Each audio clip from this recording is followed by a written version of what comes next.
take that as a yes. This meeting's being recorded. Got it. Yes, Awesome. like you watch it. All right. So yeah, AU for me was just more or less following the 4-hour bearish momentum. I'm clicking on this real quick. Yeah, so we basically had price just pushing down. This ended up being just a catalyst for pullback. I'm not going to go too heavy into the higher time frame stuff because I did that in my last video. If you haven't seen that, go ahead and check that out. Shameless plug. CP, right? So it pulled back. We ended up just taking out this high here, which was a reaction to some demand within this kind of choppy mess here. And then it was just bearish. And I basically had this as a zone, like a much higher time frame range for supply. And then this was a bit of demand in here. And then I wanted to see price trade just a hair lower. So when price pulled up into this zone, there wasn't anything great on the 4-hour, to be honest. It was primarily just 15-minute stuff, but just following the 4-hour kind of bearish momentum. And I was kind of hoping for price to come down into this area here, which is why I took it short. So if we go back out, go to the 15-minute. And if you guys didn't know, quick tip, if you have a view like this and you're on PC, I don't know what it would be for Mac, but if you press Alt and you click into it, it'll just quickly go in and out of the time frame with the window that you got your mouse is on. So it's kind of a nice, easy way to look at all your time frames in one go. This is how I trade on, in a live situation, just FYI. Yeah, so we're going to 15. So yeah, so here's Asia. Price coming off that 4-hour demand that we had marked up earlier during Asia, and we got that push up. Now, I kind of wanted to look for longs from this area here, but it's because it's the flip, and I don't really trade AU that much. I thought that I would just wait for the extreme to come into play. If something sets up here, then I would take it, but my guess is it's looking like it's going to be coming a little bit too late in the day for me anyway, so I'll just kind of let that play out. But I took pretty much all my trade off here at this point. So the idea behind this was I had this 15-minute POI in here. Let me just mark that out differently. But of course, price wasn't going to make it to that. And then we had this whole thing where there's that window of imbalance in between, right? Which again is not always the best thing. Who's bleeping over there? Right, and then we had basically price just continuing bearish, right? We just kept breaking these 15-minute lows. Well, wicking, it wasn't completely committing until about here, right? And then we got that commitment where price pushed down. And then what I kind of saw this as was I had the window of imbalance. I had the supply zone. I thought to myself, the chances of it coming up here maybe isn't too great, but if it does, awesome, I'll be ready for it. But I ended up just using this entire range here, right, for my supply. And all I was looking for was just a reaction. And I knew that we took out yesterday's high, which typically when you take out a previous day high, you tend to get pullbacks and price pulling back, just reversing the opposite direction, that kind of stuff. And then, yeah, so that's the general higher time frame, mid time frame basis for this trade. You could consider it aggressive potentially because 15 minutes bullish. But that being said, again, I knew that I was maybe potentially just working off a pullback here, and that it was still bearish on the 4-hour, so price would want to trade lower. So I told myself that if it sets up in a way that I think makes sense in terms of being like clean price action, I would risk my capital on taking the short. So it came into the zone, and then if we go down to the 1 minute, you can kind of see here, right? So we'll look at some of this other stuff from London on, but I'll just do the trade recap for mine first. So if you look at this, right, we had this little piece right here. That the reason I qualify that as demand is for two reasons, right? One, it failed to take out the high of this candle, right? And it's a little inside bar. You can see by the different coloration on the candle itself, right? It's an inside bar, so it means it's a range. Typically ranges are where our POIs are formed. Those POIs technically are where we qualify them to be stacked orders or whatever you want to call it, but those are our POIs. So we had demand, we had price take out this high and then tap into that range, right? From there, price started to kind of exhaust a little bit, pulled back pretty heavily into this demand zone. This demand zone, in theory, should have potentially given another high, right? That's the idea. Expectational order flow would say higher highs, but it's not necessarily structure, but it's demand, right? So the reason, again, number two, that why I selected this as my demand is because of the reaction it gave. There were some other inside bars here where price failed to take out the high, price failed to take out the high. This built equal highs, which might have thrown some people off, right? But again, one of those things with liquidity is we want to react to it, not anticipate it. So just because there's equal highs there doesn't mean it's going to get swept. It's nice if it does, and you can react to it then. But typically structure and order flow is something that you want to follow a little bit more closely than that kind of liquidity. So we had the demand reaction, it failed to take out the high. And then what you can see is, again, I don't use the seconds time frames, but I do use wicks a lot. And what you'll see here is you basically had some of these wicks in here, and then you had these reactions in here before this demand failed. So you had these buy to sell wicks, and then price before it failed, or before it, as it came into this demand, and then afterwards it failed, it pulled into these right here, which, so now we have a little bit of supply to work with.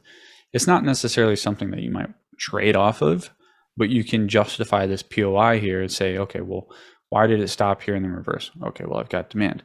Well, why did it pull up here and then stop right here? Well, I've got supply. And then, of course, that supply takes control. The demand fails. Not only does that demand fail, but this little piece of nondescript demand also fails. So then my justification for this short was that I have internal range liquidity to work with, right? So this here was just a CPP. You got the buy sell wicks, nothing significant from it, but the indication here is that supply is in control, demand is not, demand is failing. I should look for shorts. Where do I look for shorts from? Well, if we look at this right here, that is our reaction.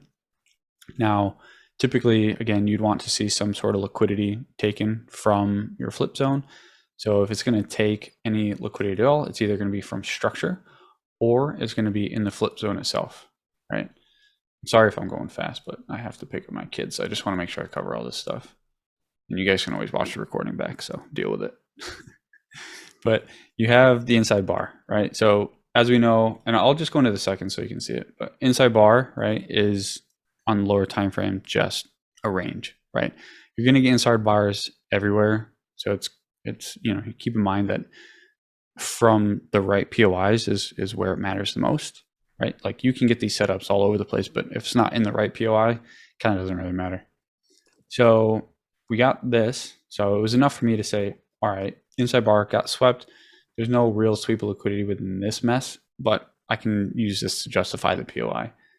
We can go to the 5 seconds real quick, or 15 seconds, just to see what it looks like, right? Well, hold on, let's go to this. I want to, let's circle that up so we kind of we know where we are on the lower time frame. I'm going to just go to the 15 second.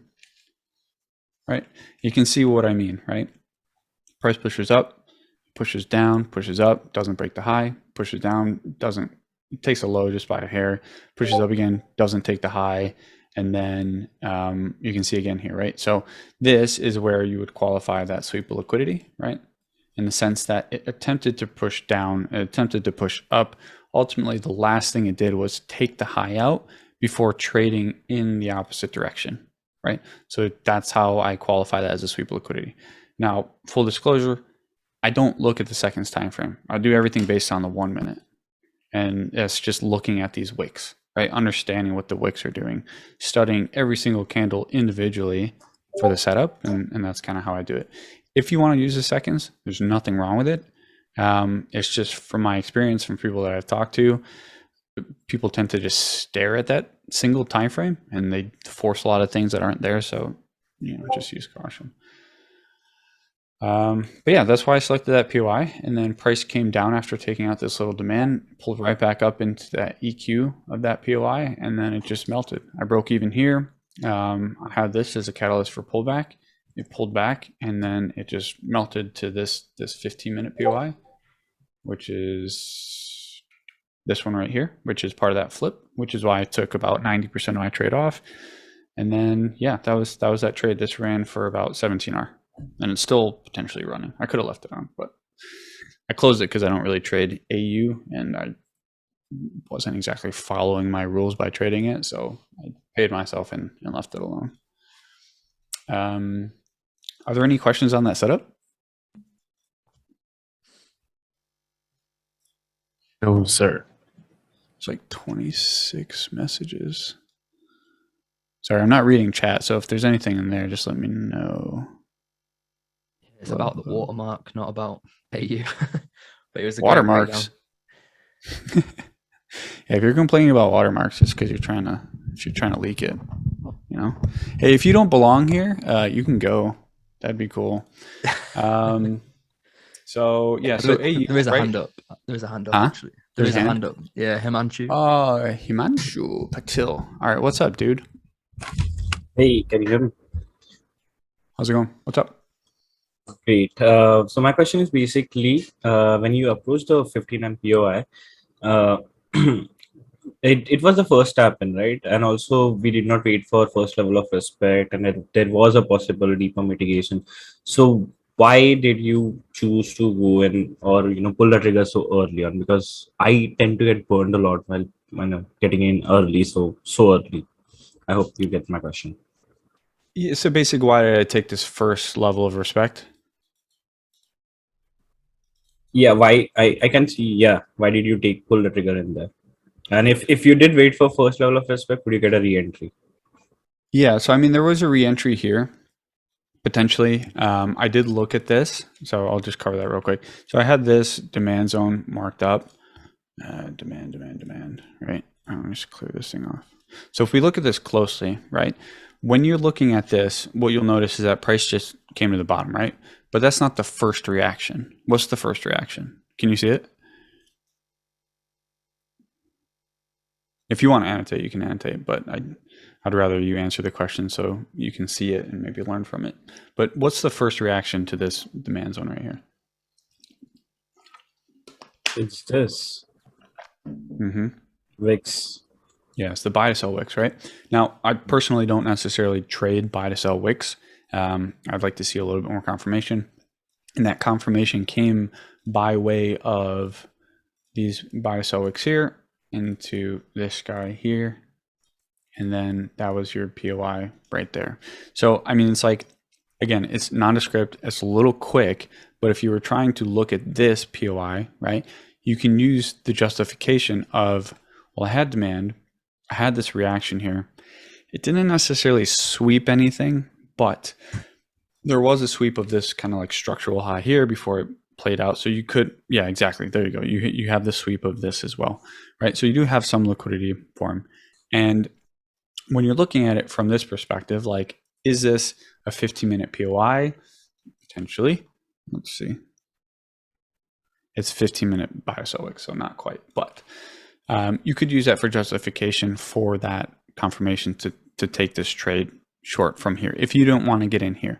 The main reason I got in here again was because we took the previous day's high and then we tapped into a POI. That for me is strong confirmation to basically trade short or lower, counter trend or whatever. Like for instance, like on GU today, Alex is going to cover it, but I'll just show you real quick. I took break even here. I took a break even here. I wanted to short this so bad, but in the morning when I first was setting up this trade, I was saying to myself, I need yesterday's high to go, because if you remember the video from my GU characteristics, Tuesday likes to reset Monday's high or low, right? Yeah. I don't know if you guys remember that. So I was waiting for it to take this high out from here. It just wasn't doing it. So I kept trying to short it. And then eventually, obviously, it just mooned up, took it out, and now it's trading short. So, you know, with that being said, on AU, I was kind of looking at the same deal. We didn't take out yesterday's high. We took out Asia's high, excuse me. So that's not a fair statement. But we took out like significant liquidity, right? Asia high. And then we pushed to the downside and we came into this POI. So that's why I was happy to get into it short right off the bat, especially because I knew that it was 4-hour pro trend. So Yeah, sorry. Yeah, like when we are looking at this particular leg, since this one did not take any liquidity, I would probably not see this entry because it did not sweep anything and probably place an entry over here or something like that. So how do I? Is that I did not really get it. Why, without any sweep of liquidity, why did you choose to enter, or why would you prefer to enter over there? Well, I mean, you can see the sweep of liquidity from this standpoint, right? So you have this, right? So what is this here that we have, right? We have supply reaction, supply failure. This reaction is that flip zone. This reaction here, while it's just a CPB, it doesn't necessarily sweep any liquidity, right? So you could say the flip is to be swept. So in theory, this is your sweep of liquidity. That clears it. Thank you. Yep, you're welcome. But yeah, I mean, like even in this, it's like I said, right?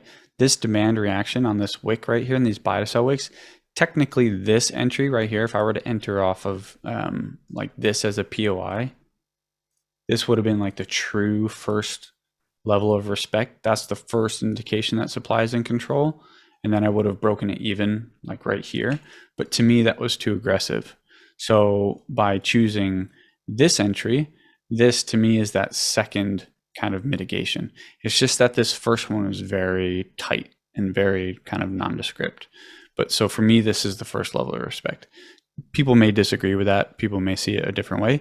And that's like totally valid, right? Like I can understand that maybe this would be seen as too aggressive to describe as your first level of respect or your first supply piece, and that this would be, and that's totally fine.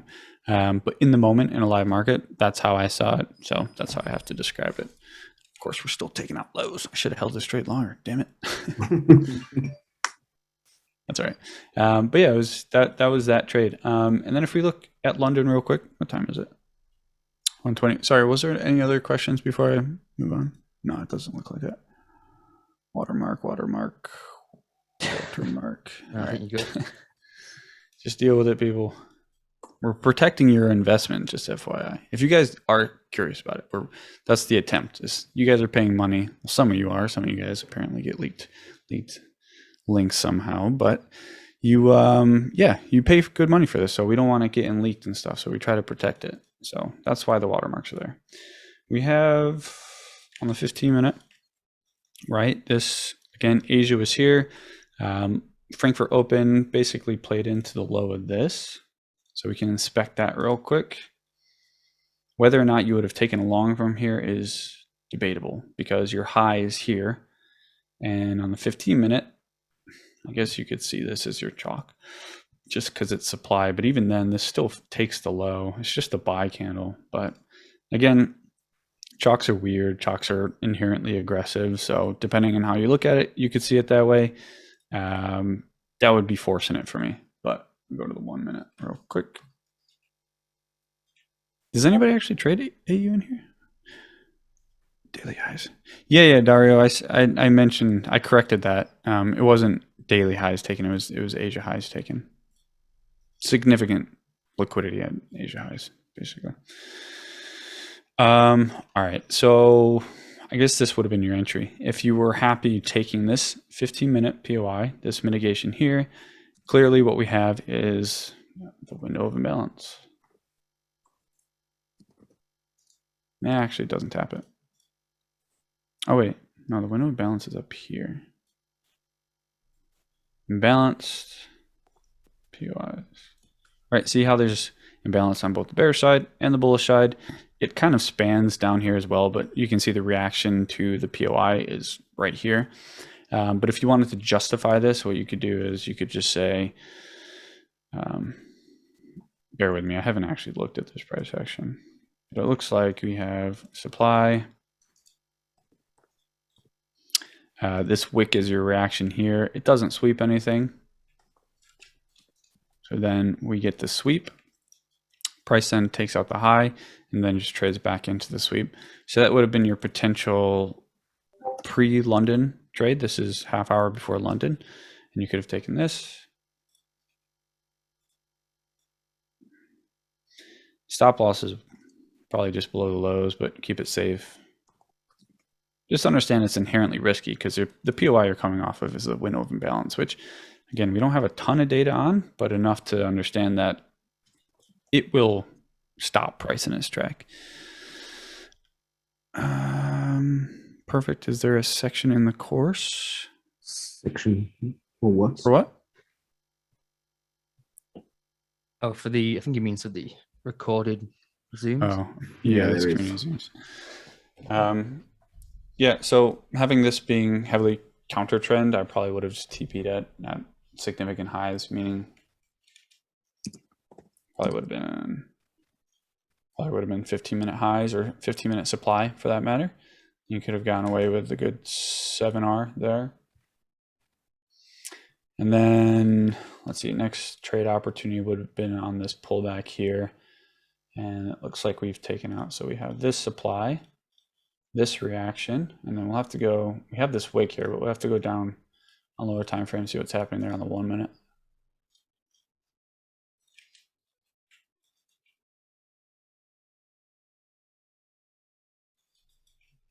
So for me, I would have probably liked this inside bar as an opportunity to get in.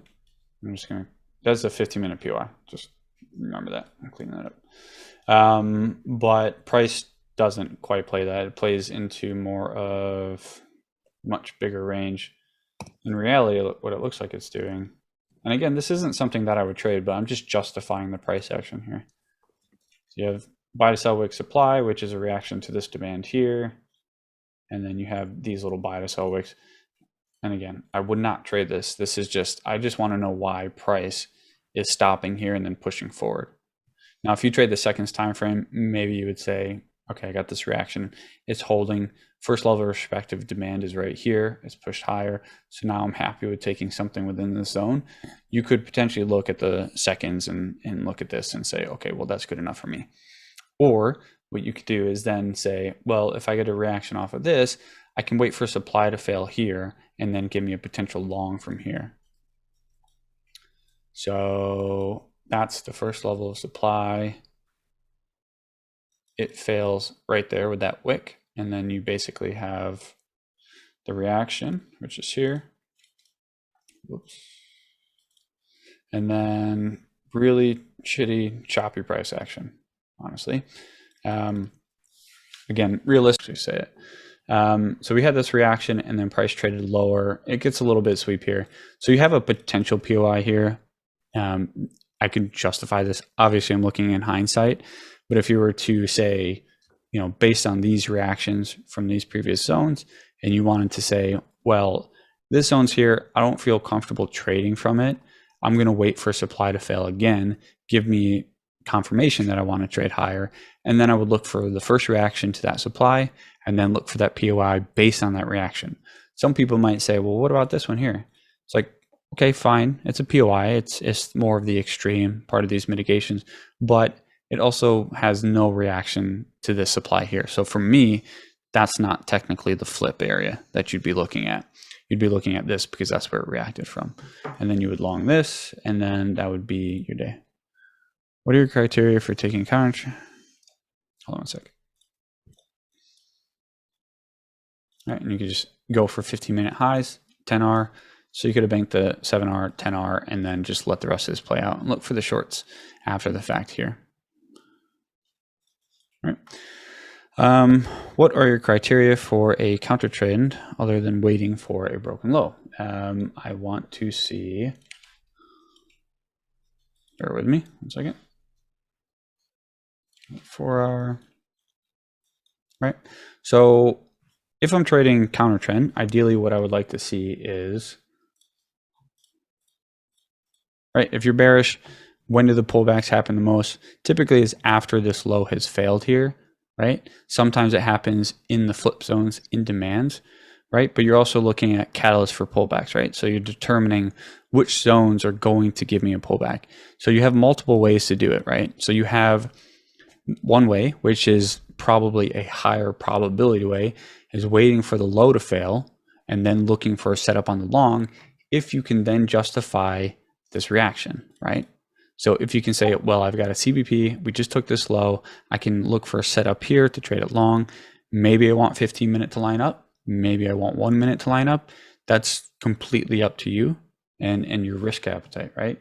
If you want like the perfect scenario, you're going to be taking a low break with a CBP, demand to the left, off a flip zone, right? Because that demand has a higher probability of giving a reaction. Talk about Asia session, why or not to trade during the session. Perhaps you have more data than I have. Asia session is just not, what's the point? Unless you only can trade the Asia session, then trade Asia. But if you can trade London, New York, there's no point. Mainly because there's inconsistency, right? Yeah, some pairs do better than others, but usually if you have access to New York and London, you're just opening your capital up to additional risk that you don't need, because Asia more often than not will range. Like if we look at the 15-minute on AU, nice impulse, right? Range, decent impulse, range, decent impulse, range, decent impulse, range, decent move, mostly range, decent move, potentially counter trend, right? So like all you have to do is that if you want data on like how to trade Asia, literally put your Asia FXN Asia range and just go through all your pairs, stare at the Asia box, justify the moves if you can. If you can justify your moves and you can find quality setups within them, then take them. But for me, it's just overexposure on my capital that I don't see necessary. So that's maybe a personal preference. Because some people live in Australia and they only trade Asia, that kind of stuff. Nothing wrong with it. I just tend to find that it's less. There's less probability to it. One more question for Himanshu, and then I'm going to release the reins to Alex or Miguel or whoever's going next. Okay, so my question is regarding justification of the levels, like you showed the VIX, right? So I've seen quite a few of your videos, I mean, all of them. And when I'm on charts, I tend to overdo it. So if you can zoom in into your entry, probably I would like to annotate something and get a bit of clarification. You said 1 minute or 15? Yeah, 1 Okay. minute. So sorry, can you repeat that though? What are you looking for? You're saying that your markups, your No, markups I'm are talking too about justification of a move, like you took the VIX and justified why it reacted from there, right? So if you can go into the London Yes. long, zoom into, yeah, London long. This one? Yeah. So right. So what would happen is just extending onto the justification video. Sorry, topic. I would do is I would take this entire range and mark this reaction as coming from this range, and hence then when it goes inside, this entire thing would be inducement, and I would never see this mark, and I would still be playing off this. So how do you what would you advise me to do in this particular scenario? So I believe I did do that in my markups, and I justified that this hadn't quite reacted to it. It reacted to these buy to sell wicks. So for me, I was looking for a little bit more substantial supply. So like again, like this reaction is to these buy to sell wicks, not this range, more or less.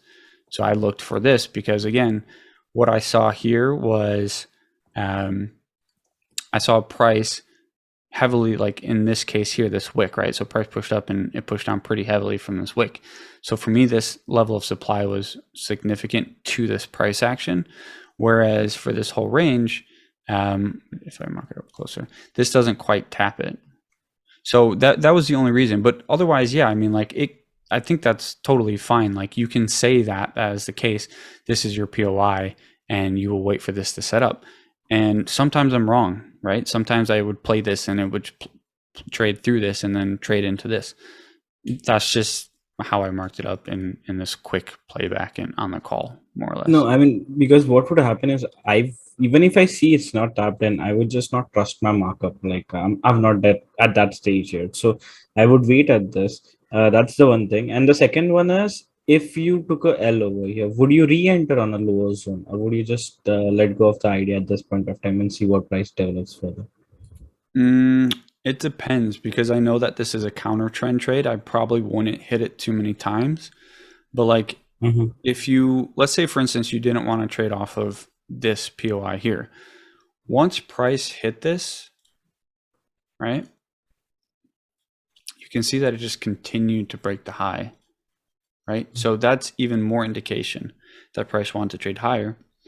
And then you have this, right, which of course, again, is your window of balance. So you have this kind of reaction here. But what doesn't this do? It doesn't sweep any liquidity.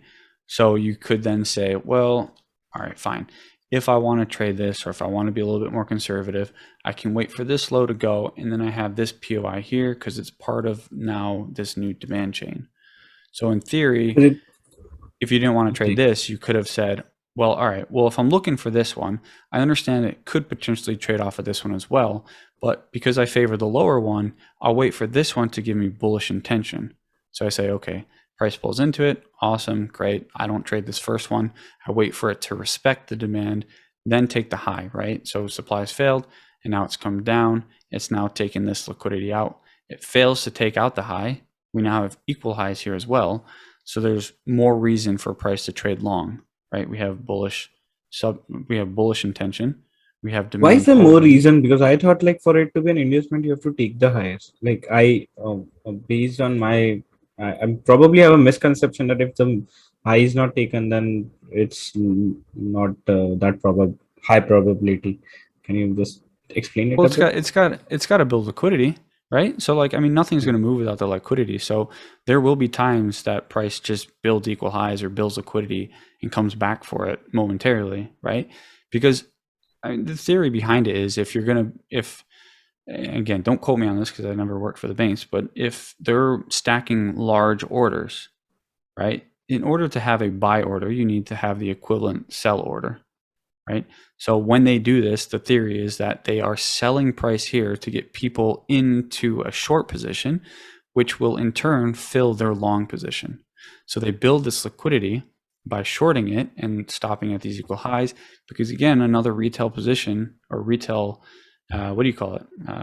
Strategy or pattern is a double top, right? So people see double tops, they want to short it. That's the idea. But for us, we know better. We know it's liquidity being built. So not only do we have bullish intention, we have a demand chain. We have a 15-minute demand reaction here. We have 15-minute bullish intention. And now we've just come into this. We have liquidity to also target, right?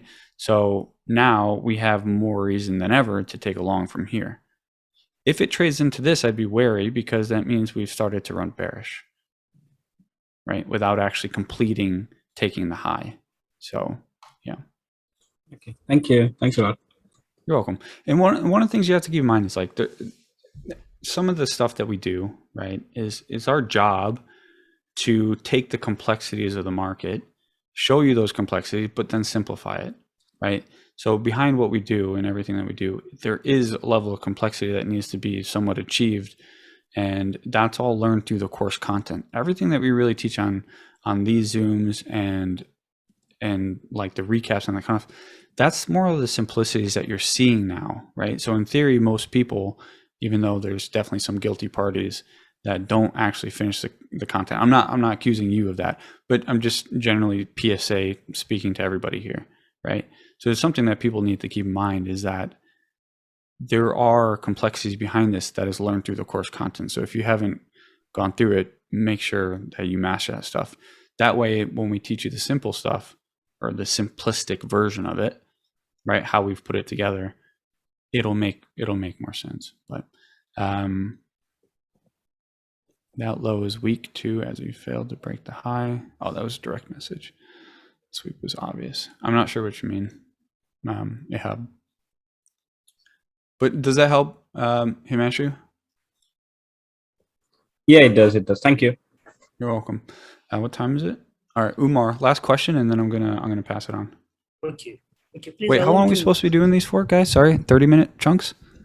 Yeah, 30, 45 minutes, roughly. All right, So yeah, you're doing fine, man. last question then. What's up, Okay, Umar? so please, I want to ask you about your market execution. I saw in your video you always market execute. So my question now, and And I realize you do cover your highs, so which means you don't take like a specific stop loss. So do you usually like set your stop loss after market executing, or you set your stop loss before you execute? It depends. I have like an average stop loss based on how many pips my stop loss is. So, like for instance, or lot size based on my my pip size. Yeah. So, like 2 pips, I know is X amount of lots based on the capital that I have. I know that 3 pips is X amount based on what I have. Right. So I typically, if my stop loss is like 2.4, I'm going to 2.5 because I know typically what that lot size is for me. Or if it's 3, right, I might say, well, 3 is close to covering the highs. I'm just going to round up to 3.5. So for me, depending on what tool I'm using, if I'm using my magic keys will have a market execute line and a stop loss line.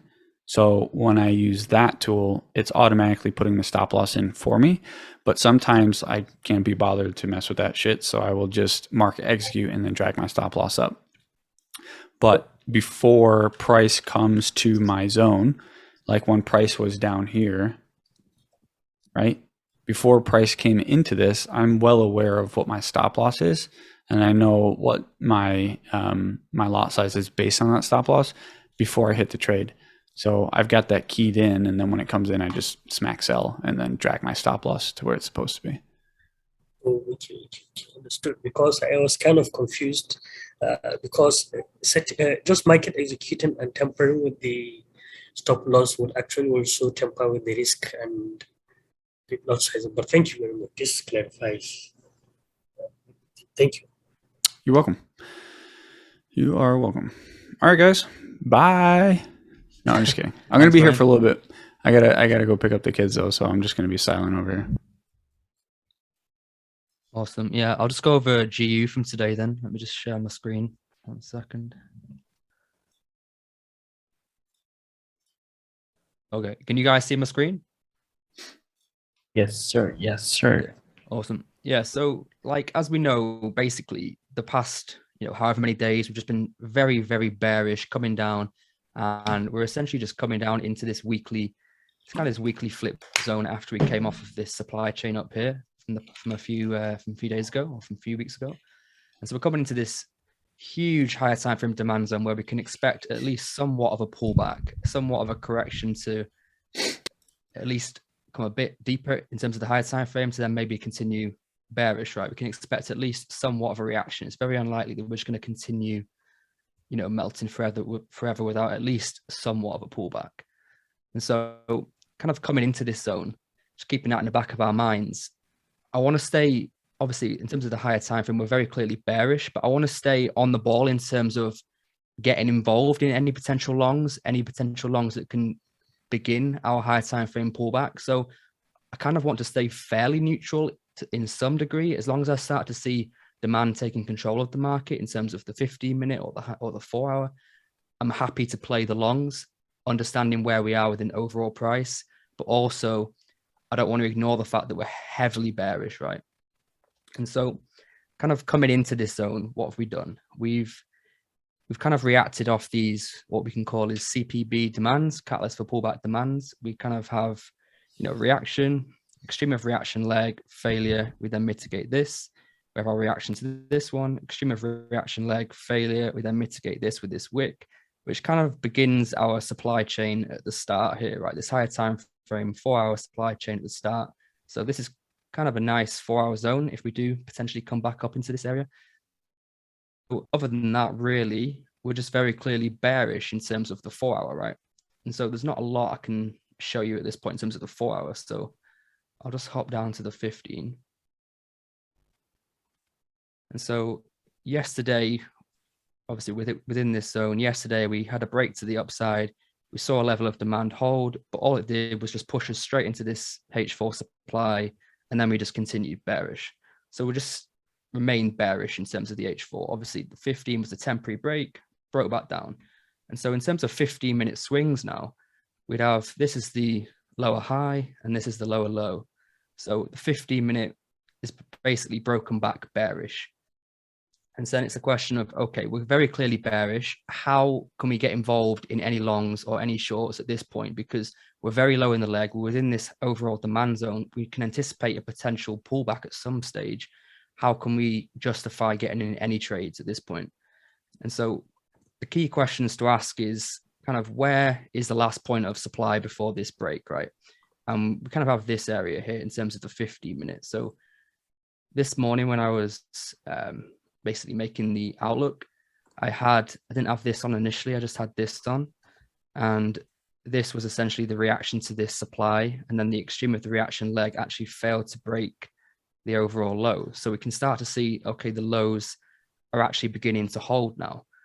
And so then when we break through this, we're kind of in limbo in the sense of we've not now got anyone necessarily in control. We can say structurally we were bearish. We were still bearish until either this high goes or, you know, this low goes or something. But in terms of supply and demand, we've broken supply, but we've not seen any demand hold yet. And we're of course not seeing supply hold either because we've just broken supply. So there's no one showing evidence of anything in control. And so this morning, this is the Asia high. I'll just show you this. Yeah, this blue box. This is the Asia high here. And so this actually didn't mitigate the supply. So there was valid sells from here in terms of the overall narrative of the bearish trend. But in terms of supply and demand, I didn't love it, just purely on the fact that we've broken supply, not seen demand hold. So we didn't know demand was in control either.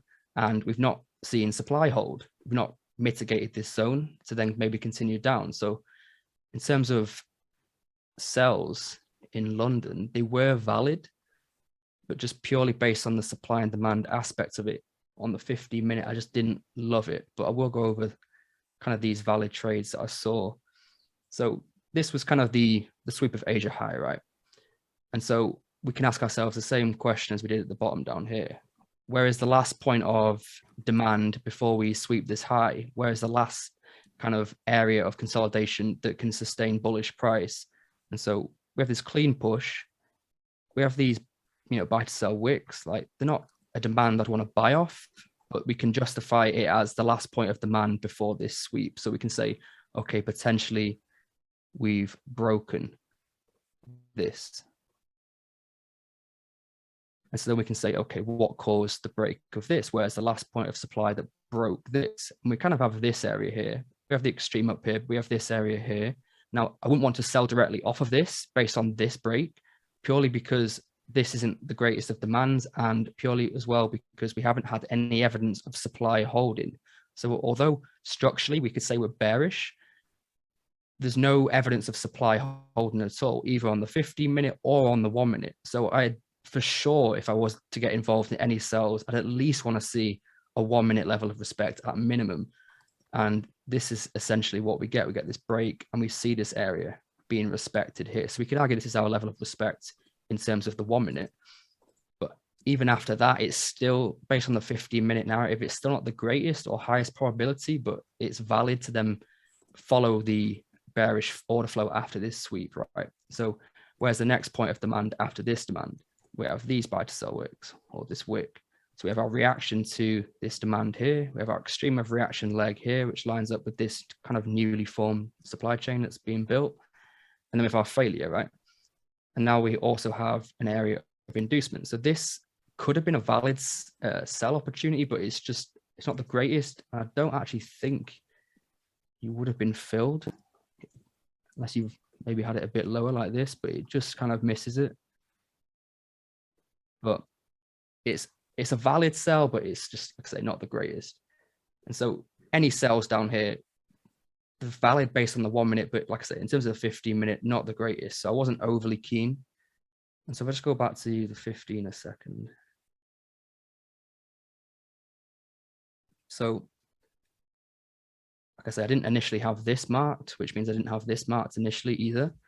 But as we kind of came into this area and then pushed off fairly aggressively, I wanted to justify, you know, what we were hitting basically. So I want to play the narrative on the 15 rather than the 1. So I went up to the 15-minute time frame and said, okay, this is the whole candle. This is the reaction to the entire candle. And we can say that this is the reaction to the kind of refined wick of this candle. So we have our typical, reaction, extreme of reaction leg failure, our buy to sell wicks acting as demand in this case. So what we could say now is up here, we didn't have any evidence of supply holding. Down here, prior to this point, we had no evidence of demand holding. So we were kind of in limbo at this point until this stage. Now we're starting to see, okay, potentially demand is beginning to hold. What will confirm that demand is beginning to hold will be the lower time frame now after this kind of mitigation here. So if I go to the 1 minute,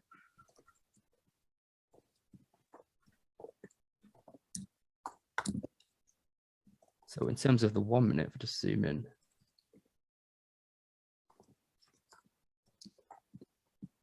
so you can see this is the 15-minute buy to sell wicks, right? And we can say, okay, where's the last point of supply before this mitigation? We have this sell candle, so this buy candle here. And so we can say we've broken this area. And now counter trend would technically be longs in this stage because structurally we're very bearish. And so for sure, I definitely want to see, again, the level of respect. So I want to see supply break and also demand hold after the break. In this case, yes, structurally we were pro trend, but we had no order flow in control. We had no supply in control. So I'd still want to see the level of respect. And so in this case now we've broken supply. Okay, what caused the break of this supply? It can't be this because it's occurred after the break. So it has to be the extreme. We could say this now is our level of respect down here. And so in terms of the next trade, we could say, okay, where's the last point of supply before this mitigation? So these kind of last points of supply, I don't want to be selling off things like this, or I will never want to buy off tiny little things like really. It's just to kind of justify the last point. The same with this. I won't want to sell off this just because it's supply. I don't want to sell off it. It's just to justify it's the last point before the mitigation. The same way, this is the last point of kind of consolidation, the buy to sell wicks before this mitigation. So as we break this, if this is the break after the level of respect, we can say, okay, what caused this break? And again, it can't be this, it can't be this, can't be anything up here. So it has to be the extreme once again. And so it would be valid to take this. It's really not clean at all. It's just, it can justify the price action, but it's not something I'd necessarily want to trade. I just want to justify kind of how I was viewing it. So you could potentially take this, or if you had it on this wick, something like this. But either way, when it's a bit messy like this, there's no harm in just waiting for another tap into this area and then playing a more significant or more clean looking supply or flip zone or break or something afterwards. We don't have to necessarily get involved when it's not the cleanest. It's just, I want to justify the price action. Now, if we'd have had some sort of clean flip, maybe off this inside bar, potentially reacted to this and flipped up here, we could justify this as the level of respect. We've now had a nice flip up here or something, but we kind of just blew through this, we blew through this, and we blew through this. So there was no real interaction anywhere. And so in this case, I want to take, where was the initial break? And in this case, it'd be the extreme, right? So as we came back into this, we can say, okay, we've kind of mitigated this zone here. Where's the last point of supply? We can say it's here. We've ran into it, mitigated it, and then came back down. Okay, we're here now. Where's the last point of supply? It's here. We've ran into it, mitigated it, and come back down. Okay, so we're not breaking any supply levels. Obviously, overall, we broke this, respected it. But I mean, in terms of this, as we're coming back into it, same thing again now. Where's the last point of supply? We have this wick. We break through it. Okay, we've already had the lows holding. We've already had this 15-minute demand holding. We've had the break of supply, level of respect, basically a second level of respect of the lows, and now a further break of supply. This was a much more clean-looking break or significant supply rather than these kind of wicks. And so it's just a question, what causes the break of this supply? And the answer would be these buy to sell wicks. So this is a valid entry. Like, it's not the best, but I think it's my favorite one of the day, to be honest, in terms of playing the pullback up to the next level. And in terms of the actual justification of these kind of supply and demand zones, rather than this is just playing off of purely just a sweep and not anything. in terms of any sells down here. This long for me was a valid long. It wasn't amazing, but it was perfectly valid. And then kind of as we were coming back up, I saw some people shorting from here, and it's okay because it does make sense, but I just want to clarify why I wouldn't personally be looking for shorts here. And main reason being is obviously structurally we're bearish, right? But in terms of supply and demand, we've broken this supply and now we're actually seeing demand hold. So in terms of expectational order flow, if this is, let me just change this color. If this is the lower high, lower low, this in theory should be, or could be at least, our lower high in the market to then put in a lower low, right? But all it's done is just run directly into our supply and demand interaction with demand holding. So now this high here, we can expect is actually a weak high as we're coming back up, as we're approaching this high again. It's not the strongest level of supply to be selling off, considering the fact that this didn't actually mitigate this. So it's not even part of a chain or anything. We could say if this was a mitigation, we could maybe argue that this was a supply chain coming all the way across, but because it didn't mitigate, it's just kind of floating in no man's land. It's failed to put in a new low and it's ran directly into demand. So it's not the strongest of levels to be selling off. We could, like I say, we could sell. There was a sell, which I'll go over, but it wasn't my favorite, to be honest. So as we come back up, we respect the high. And then if I just zoom in a little bit and say, okay, where is the last point of demand before we hit this? Where's the last point? I don't know if you can see, but this is like a dark green. It's an inside bar.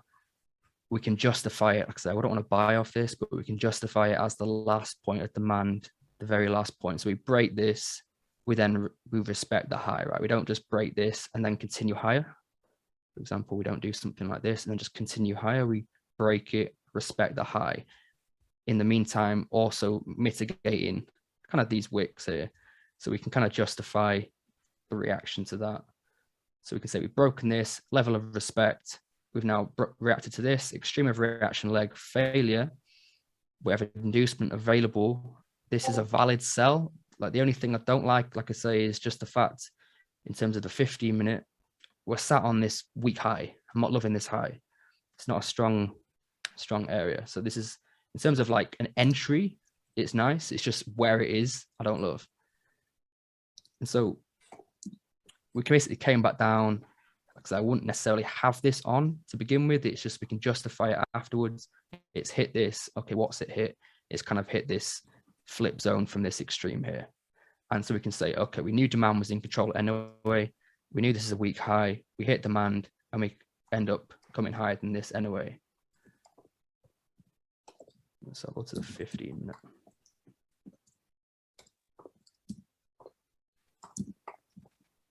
So this 15-minute was a potential area for sales now, because we could say we've actually taken this high, we've come into this 15-minute, but we never actually got a setup, which I'll go over on the 1 minute in a second. And then this one was basically just the 4-hour extreme wick. The 4-hour extreme wick. And so if this is a 4-hour supply zone, what can we expect if we want to trade it in terms of structural liquidity? We can expect to have 4-hour structural liquidity available in the leg, because it's a 4-hour zone. Right? We want the liquidity or the structural liquidity, if we're going to be playing that, to be matching the time zone of the zone itself. It's like the time frame of the zone. So it's a 4-hour supply. We want 4-hour liquidity resting to the left. And so there wasn't any. So the idea would be, okay, we'll build some to the right, or we'll take the high. So if I go to the 15 again, but I'll just go over this 1 second.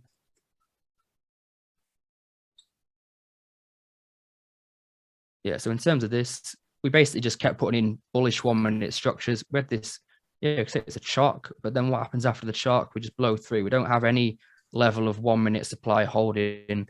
If you're taking just chalks in zones, you're going to get burnt a lot. Especially, basically, if you trade when you have evidence of either supply or demand holding, whichever direction you're going in, you'll save a lot of losses. You know, even if you don't necessarily want to factor in structural liquidity or anything too heavily. If you at least wait to see who's in control, you will save a lot of losses. So in this case, yes, we've chopped, but we just blown straight back through. And then we've basically broken to the downside to break back up. We've hit the extreme demand, broken again, hit the extreme demand. We're just putting in bullish structures. And then this was interesting because I know a lot of people in the GU chat were loving this, but if you look at it, like if you zoom out a little bit, basically from about 12 o'clock till we actually do anything, nearly 4 o'clock, right? It's 4 hours within just a 20 pip range.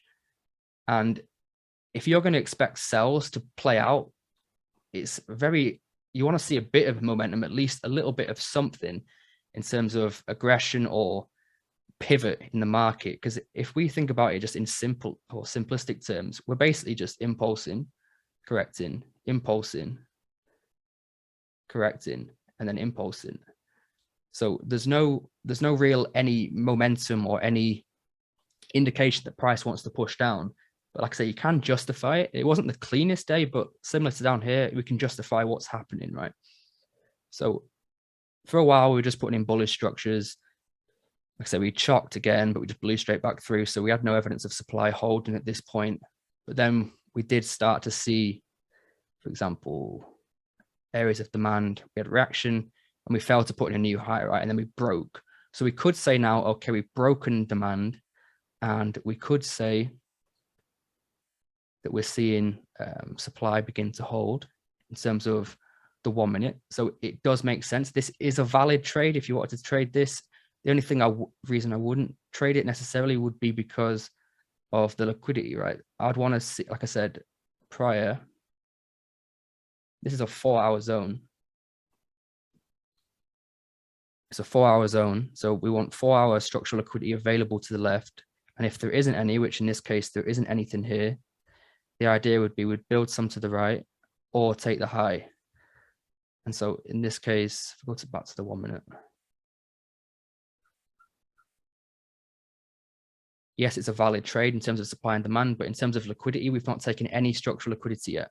So this is why I didn't trade this or didn't want to trade this at this point. Obviously, we hadn't quite entered the range yet, so it would have been valid, but it's just the fact of liquidity, right? So we've seen demand break, supply hold. So if this could be our first level of respect. And then we kind of have this supply chain being formed, but again, just purely down to the liquidity, we haven't taken anything. But once we actually swept above this area, now we've taken what we can argue is strong level of 1 minute structures. We've swept strong 1 minute structures. We've mitigated the high, so we've respected the high. So we've grabbed liquidity, we've respected the high, whereas the last point of demand before this mitigation here. So we kind of have this gray candle or this wick, whichever one you want, basically just this area. It's not the cleanest. I don't want to buy off it, but it's just a case of justifying the last point of demand before this mitigation. So then we have the reaction, the extreme of reaction leg, kind of all consolidated, all mitigated, all efficient. Where is the cleanest area in terms of supply that breaks this demand zone? This is inside bar here. So this is a valid trade, but just in terms of like momentum, we're just moving sideways, right? But if I was to play one of these, this is the one I'd want, because I'd always want to wait for the liquidity to be taken first and then get the flip, which would be this. We say the high is already holding. So we've had evidence of supply holding, and now we've had a flip. We've had the sweep. This would be valid. But in this case, you'd have maybe taken a break even or maybe taken a loss, depending on how you manage. We ran into this 15-minute flip zone and then took the highs. So now we've taken the highs, the overall 4-hour highs. So we swept this area. Now we've grabbed structural liquidity. Now we've got momentum in the market, clear momentum. Now it's more favorable to get involved, right? But the entries itself, again, ideally, I'd have took something up here, say the last point of demand before this, let's say that this is this area here, and this was the break. Ideally, we'd have kind of done this and then come to somewhere here, right? But what we did, so much momentum, we could, if we wanted to, play the flip, play the interactions, and just take the hit if it does decide to come higher to mitigate the extreme or something.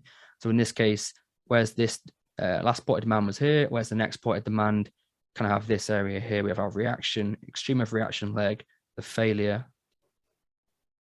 So we fail, we break below the reaction point, and then this could be a valid trade, right? So if I was to play a trade, it'd be this, but it's just in terms of like how clean it was, I'd rather take something immediately after this sweep kind of up here that broke the last point of demand, because that's typically what I normally do, play the flip after the last point of demand breaks. So this is why I didn't take this trade, but I just thought I'd go over it. So like now we've moved down quite a bit. Whether we continue and take the lows, I don't know. But in terms of the 4 hour, what we could say or could look at is if this is a 4 hour zone, this inside bar, we could say that this reacted to this inside bar, extreme of reaction leg and failure. So this could be an internal 4 hour demand that we're kind of sat within. So realistically, it should take the lows. Ideally, I've got this kind of refined demand zone within the weekly, but if we do start to see bullish order flow from here, it could be a sign that we're actually going to come higher into this 4 hour supply chain first. Obviously it's late in the day now. This refinement is just kind of these wicks within the weekly. But yeah, I think that's pretty much it for the breakdown. Obviously I'm going to go over some questions. Don't know if I can see the chat.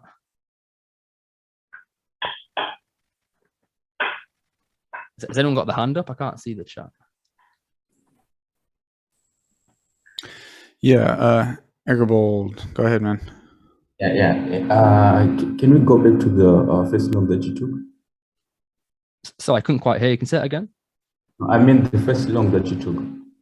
Oh, down First here? long. Yeah, yeah. Yes.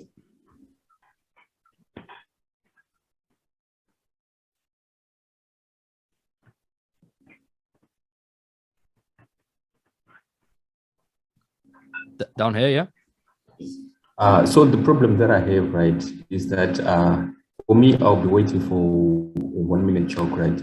I want to mitigate the zone. So I would miss this trade because my choke would be somewhere which is higher, right? As we mitigate this. Okay. Are you annotating? I'm trying to, so I don't know, I've never used this, so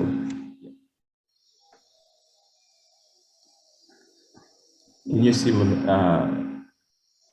mouse down? No, I can't. Have you pressed annotate? Are you drawing right now? Oh yeah, I can see it now. Yeah, the yellow. Yeah. Okay. That's ammo though. Oh, is that someone else? Oh yeah. So, I think that's what he I'm means. I think assuming, that's what he meant. I'm I'm not assuming sure. you're talking about this. So is this the shock you mean? You were waiting for this and then I it was kind of never came back to these areas? Is that what you mean? Yeah, so the problem that I have is that before this choke, I tend to ignore everything that is happening below until this choke happens. So do you have any advice on that issue?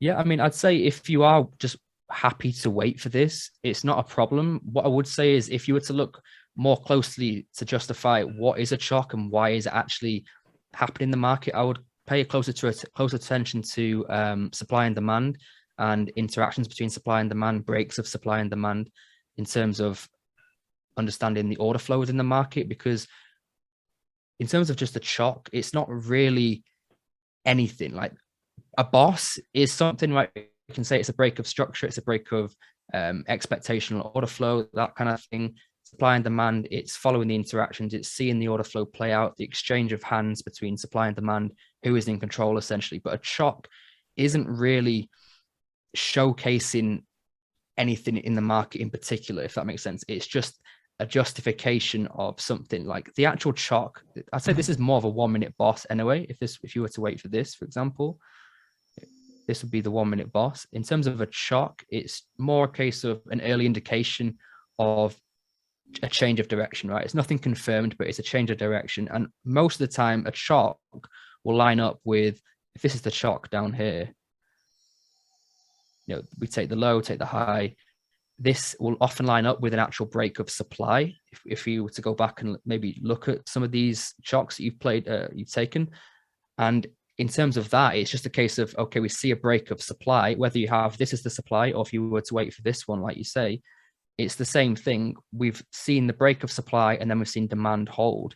We've seen the break of this supply, this extreme, and then we've eventually seen demand hold here. So whether it was the extreme or the decisional, we've still seen, in terms of order flow, after the break, we've seen an area of demand hold. So if you were to wait for this break, potentially following the flip zones, you could have maybe played something off of this. Like I say, it's not the cleanest, but in terms of getting involved prior to the boss or prior to the chalk, I'd say just pay closer attention to things like the last point of supply before mitigations, or last point of... Okay, is the person that asked the question before, is he still in the call? Oh, yeah. I don't really remember. Okay, well, has anyone else got any questions on GU?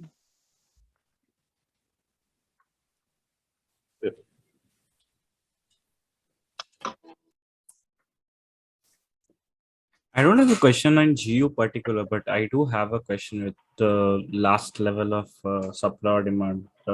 I sometimes can I ask you that question? Yeah, of course, yeah. Yeah, so I sometimes do get confused about which one, especially on 1 minute time frames, like which one do we really consider your last level of supply? Because sometimes it just wicks, sometimes you get body close, sometimes we do get a reaction, and sometimes we don't get a reaction. So I do kind of get confused with regards to where should I configure. And it's not always like let me annotate, and I hope can make sense. Because in this particular case, this is not an inside bar, it's nothing, it's just a wick, right? Yeah. And in this particular case, it's a proper pullback. Right? So this I will identify, and this I won't. So can you help me understand that a bit? Yeah. So basically, we can say, we can try to justify what is the last point of demand. Sorry. Babe. Okay. Yeah. So in terms of like the last point of supply or demand, the idea is just to kind of justify where is the last kind of range before the mitigation, or the range before the sweep, which will often be, either a buy to sell candle, buy to sell wicks, inside bar. It can be different on different times, but it's just a case of justifying what would be that area. And so in this case, it's buy to sell wicks. It's the very last kind of consolidation or range. It's not just a candle momentum like with imbalance. It's just there's an actual pause or range in price with the buy to sell wicks. The same was here, and with this being an inside bar. And then up here, there is an inside bar. And then below that, you could say maybe this wick, but it's nothing really. We've got a reaction to it. So it's kind of all within the same piece of reacting to this extreme. This is the level of respect. And then we have this area here. So regardless of what this is, whether it's wicks or whether it's an inside bar or whether it's buy to sell candle, the last point of demand was actually this inside bar here. So regardless of this is the last point of demand. It's the very last range before the mitigation. And so what is the cause of this break? And so this would be, in this case, it'd be the extreme. There's only one candle it can be. It can't be anything higher. It has to be this. So now this would be our level of respect. And then we continue with price. And in this case, we can justify this reaction here where we impulse back. We can say, okay, we've hit these buy to sell wicks here now. So the last point of demand is, it's just whatever the very last point is, regardless of what it looks like. It'll always be kind of the same process. Like in this case here, this is basically one consolidated area, whereas the last point of supply, you can maybe say these buy to sell wicks here if we wanted, or we could say the wick, whichever makes the most sense. In this case, it doesn't matter too much because we blow through it. So we don't necessarily react to this area, but we break it. And so whether we react or not, it's just the same question. What caused the break or failure of the last point of supply? It has to be this. It's the extreme. There's nothing else below it. As long as you cover the low, that is. it has to be this area, because anything lower, then everything has changed. The idea behind the trade has changed. Does that make sense? Yeah, it does make sense. I was just wondering if this could be considered like a sweep, because there's a demand zone here. So if this could be just considered as because it's a very negligible wick in here. So sometimes we do consider those sweeps, right? Subtle sweeps. So just wondering when you're showing that This here. here, just let me annotate. Would you consider this to be? Sorry. Would you consider this to be a sweep? So I would say a subtle sweep of the lows here, but I wouldn't say it's a structural sweep. So like I wouldn't want to trade based off of this on its own in isolation. I'd always want to have structure or structural sweep prior, or structural sweep available in terms of something that's actually broken something. So here we have an area of structure. This is be a structural low, which is broken bodies. Even here, this is broken bodies. So if we sweep this, or we sweep this, I'd say we've actually grabbed liquidity here, we grab liquidity here. And so I'd be playing the idea based on these structural sweeps, with anything kind of other than that being more of a confluence or an extra confirmation, rather than basing the trade idea off of it in itself. I always want the strong level of structure to be swept. Okay, thank you. Yeah, if no one else has a question, then I can fire a question again until people join. Yeah, I can come back to you. If has anyone else got a question on GU? Alex, can you co-host me quickly, please? Yeah.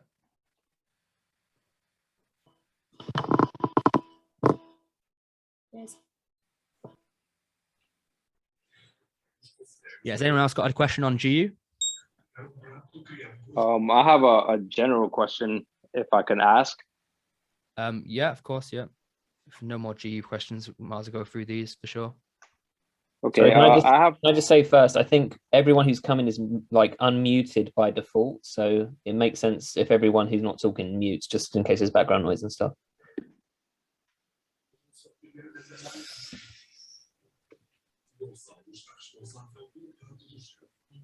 Should I ask the question, or should I hold on? Yeah, you can ask a question. Yeah. Okay, so I have I guess a little bit of an issue. I tend to catch myself on the wrong side. So for example, like, well, I trade mostly indices, so like NASDAQ, but I guess it applies everywhere. But in general, like, we'll be bearish, let's say 4 hour, daily bearish, but we're pulling back on the 15-minute. Let's say we're pro trend 15-minute bullish. Every time when I expect price to reverse, I'll see the flips playing out on the 1 minute, but then I can never tell when I'm on the wrong side. So a lot of times that the bearish POI or the supply on the 15-minute won't hold, and then I'll end up being on the wrong side. So is there a way that I can like maybe filter out some of those trades and be on the right side more often? So are you talking about, so when, for example, 4 hours bearish, but 15-minute is bullish, is that what you said? So where you're still looking for sells, even though 15-minute is switched bullish? Is that what I'm trying to work out what your question is without an example. Yeah, pretty much. Yeah, so I mean, in this case, I'd just say to follow the order flow, as well as instead of structure in isolation, we can say, okay, the 4 hours bearish, 15-minute is bullish. I mean, it pretty much was here, right? If we look at this, in terms of the 15-minute, we broke bullish here, and then we even began to respect demand. But we can ask ourselves, what is the intention behind the breaks? That's one of the key questions. Is it because we're all of a sudden going to begin putting in bullish price action and realign all our trends where the 15 and the 4 hour is both bullish, or is it just in order to mitigate the higher time frame supply? The same with on the 1 minute. Is 1 minute breaks to the upside because we're going to all of a sudden align our time frames where 15-minute is bullish and 4 hours bullish, or is it just purely temporarily bullish on the 1 minute, just in order to mitigate our supply on the 15 to then switch bearish. So it's kind of all fractal. So whether this is a 4-hour zone and this is 15-minute structure, or whether this is 1 minute structure and this is a 15-minute zone, we can ask ourselves the question, what is the purpose behind the break? And we can always be aware of what are we actually mitigating. We can say, okay, structure, we've got a lower high here, lower low. We put in a higher high, a higher low, a higher high. But then what happens here is we have an area of demand, then we just blow straight through it. Yes, structurally we were bullish, but in terms of the overall picture, using our timeframes in conjunction, we can say, okay, we've just broken 15-minute just in order to mitigate our 4-hour supply. So I always just kind of use the timeframes to build the narrative in general. And if you can maybe only trade when you have clear evidence of one or the other holding. So for example, supply holding or demand holding. For example, I mentioned, I don't know if you were in the call or not, but I mentioned here, we were just in limbo, right? Where we had, structurally we were bearish, but we had no evidence at this point of supply holding and no evidence at this point of demand holding. So there was no clear indication of who is in control of the market. So until there is, I don't really want to be trading. Once we have demand begin to hold and lower time frame confirmations, now we know demand's in control. So if we take longs, regardless of what structure is doing, order flow wise, we might take sales depending on, so it might take losses depending on the overall narrative. But in terms of the majority of the time, if you trade in alignment with order flow in terms of supply and demand, you'll be on the right side more often on the wrong side.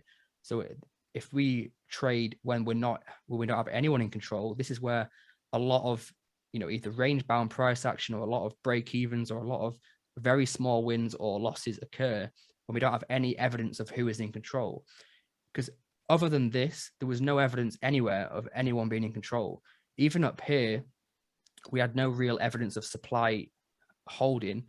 Now we've had the sweep. Now we can say, okay, supply is holding here, and we're actually putting in bearish structure down to this demand. But in terms of prior to that, this was the only real indication of anyone holding, because we broke supply. So whether this here didn't actually mitigate, just delete that, it didn't mitigate this supply. We broke supply, so supply wasn't in control. We had no evidence until this point that demand was holding either. So there was just no evidence of anyone in control. So I'd say just factor in those two kind of pieces of information. Ask the question, why have we broken?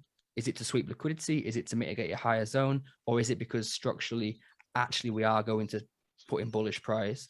And then the second question is, make sure someone is in control of the market and then trade accordingly. Oh, okay.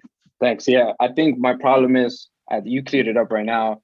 I think I tried to confirm supply or demand on the 1 minute, but a lot of times, like for example, the area right above Asia, you see like that POI, like I probably would have got a bunch of losses there trying to sell.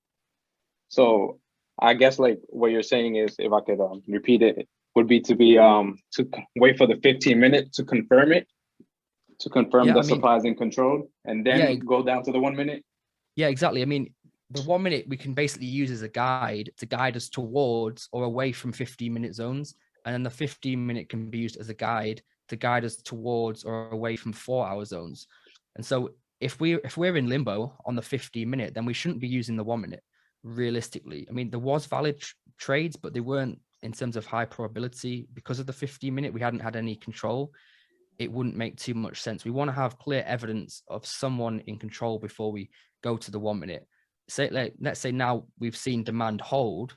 Now we can go to the 1 minute and begin to see, okay, what's happening on the 1 minute, and then we can wait for 1 minute demand to take control and then look for longs. But until then, like this sell is valid, but to be honest, it's not something I'd want to take. But this long, we've had evidence of 15-minute holding, and now we've got evidence of 1 minute holding. We know for sure demand is in control. Structurally, it doesn't really matter, at least in the short term. Yes, we're bearish, but demand's in control. So you're going to be on the right side of the market, and at least you might take a break even or a small win, but the majority of the time you can target the next zone. Okay, got it. Thanks, Alex. Appreciate it. Yeah, no problem.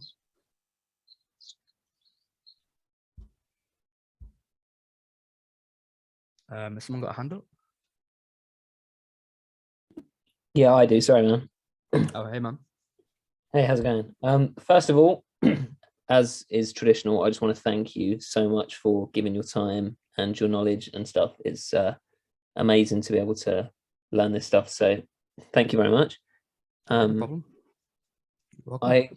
I asked this question last time when I think it was Rob who was doing his back testing, and just about, and this is a bit more of a bigger picture sort of nebulous question, but just about strike rate, and as far as what do you think makes a high probability setup, and what do you think are the keys to keeping the strike rate up and avoiding bad trades, basically just increasing strike rate? Because I think a lot of people think, oh, if you're trading smart money, like, you know, it doesn't matter if you only get 8% strike rate, as long as, you know, the one that you hit is like a 200R or something. But we know for consistency, you do want to keep your strike rate up. So obviously you've got a lot of experience and stuff, but I just want to know what your thoughts are on, you know, keeping the strike rate as high as possible.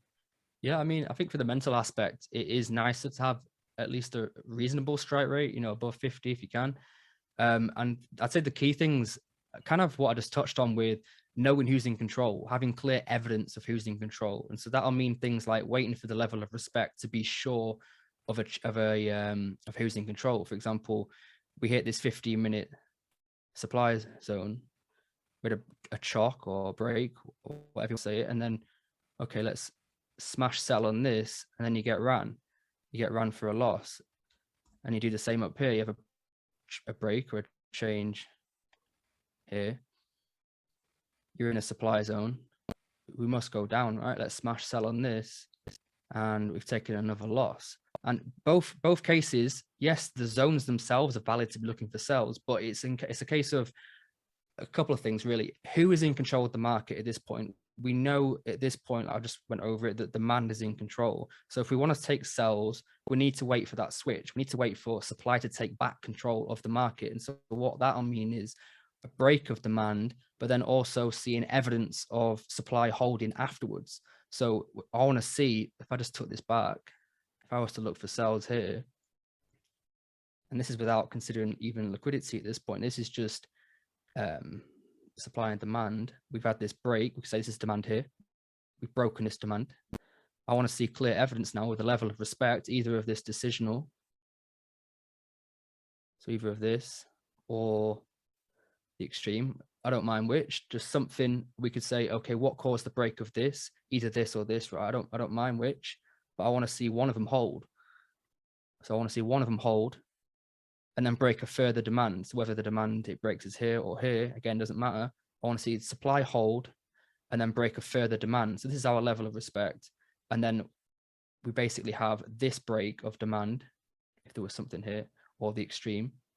And then we'll then have the supply which caused that break. And then this now, we're playing the same zone, but we've just waited. We've had a bit more patience, and we've waited to see supply actually take control of the market, because prior to that, yes, we've hit this zone, but demand was still in control. But now we can say, at least on the 1 minute, we've broken demand. We've seen supply hold with our level of respect of supply, and then broken a further demand. Now we've got evidence that supply is holding, whereas prior to that we didn't.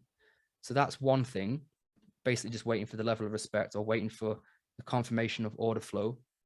The other thing would be to have or to factor in structural liquidity, maybe slightly more important than perhaps people currently do.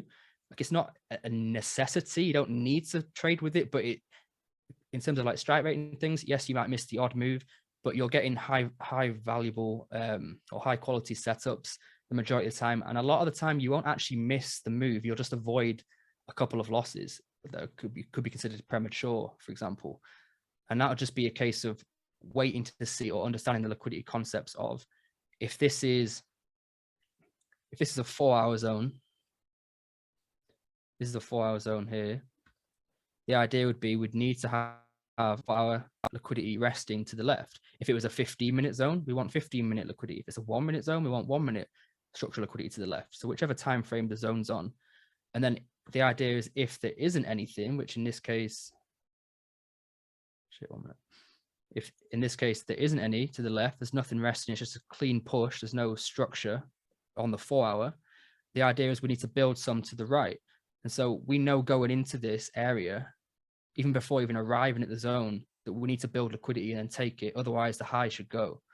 So taking trades here or taking trades here without liquidity being built first, again, is asking for disaster, just purely based on we can plan ahead with it's a really simple concept. It's kind of over simple in some cases. The fact that it's 4-hour zone, is there any structure below it? No. Okay, we need to build some. Yes. Okay, maybe we don't need to build some. Like as simple as that. And so then we know prior to this, we can actually wait for the two things then. We waited for the level of respect, so we'd avoid this. Now we can combine the two. We've broken demand. We've seen supply hold. So yes, it makes sense to trade from this, but now liquidity as well. So we can avoid this. So if we were to wait for the level of respect, this is the break. This is the level of respect. And then the break again. With this being the trade, but then factoring in liquidity on top of that, we know, yes, we've got the level of respect now, but factoring liquidity, we've not taken any structural liquidity yet. So we can avoid that. And we can wait for the structural liquidity to be swept and then get in. So we might have to have a bit more patience, but we can avoid a lot of unnecessary losses, as maybe we can call them, just based on those two things, waiting to see who's in control and waiting for structural liquidity to be taken first. And I'd say they're two of the things that have helped my strike rate the most, personally. Yeah, no, thanks. That's awesome. I think you do seem to be very discriminate with your entries, as far as like the gentleman who asked the question earlier saying, oh, I always wait for a chock, so I would have missed this move. If it's not a great setup, then miss the move, I guess. And you seem to have that sort of attitude of, you know, you want to wait until it is obvious enough in your eyes to actually get involved, rather than trying to get involved in every single move, I guess. Yeah, I mean, I'm pretty happy to stay out. I think that's one thing. I guess it can be down to personality as well. Like, I guess I'm a bit more conservative in that case, where I'd rather just wait. I'd rather stay cash and just not be in the market than try and be in every move. Like, I've not actually taken a trade since the 9th. I think that was last Thursday, I believe. Yeah, wow. Yeah, here took this long. Yeah, the 9th. So all of this, I've not taken a trade. So obviously I mark it up, I go overpriced. I understand the moves. I want to be at the charts to see if there is something high quality, but I'm not bothered about not being in it because I'd rather just wait for the best. Yeah, makes a lot of sense. Cool, thank you, man. Yeah, no worries.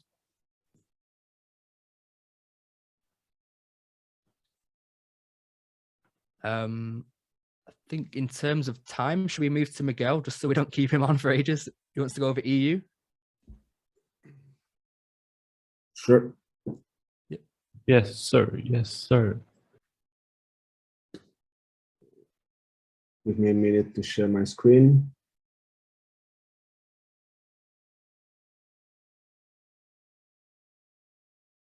Can you see my screen? Yep. Yeah, we can see it. So my idea today, as you can see, we are bearish on the 4-hour. We've just mitigated a flip on the 4-hour, giving a great reaction. So I was expecting probably some shorts today, depending on how 15 minutes would move.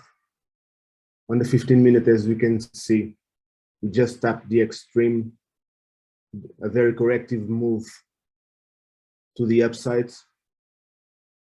So today for longs, unfortunately, I didn't see anything. I wish there was something around here, but it was too soon for me. So when we tap the 15 minutes here, what I was searching was shorts, at least till here, to see how the reaction would be here, and to take the lows on the 15 minutes, as we are pro trends. On the 1 minute, when I saw after this reaction, I was seeing some bullish order flow here. I was expecting this to be taken. It wasn't, but it left these eyes that I didn't like so much, and I was wishing to and trying to long it. And I tried it here. We had this liquidity built here, price reacted. And after this reaction, there's an internal flip here. And this is where I wanted to enter. Price gave me my break even.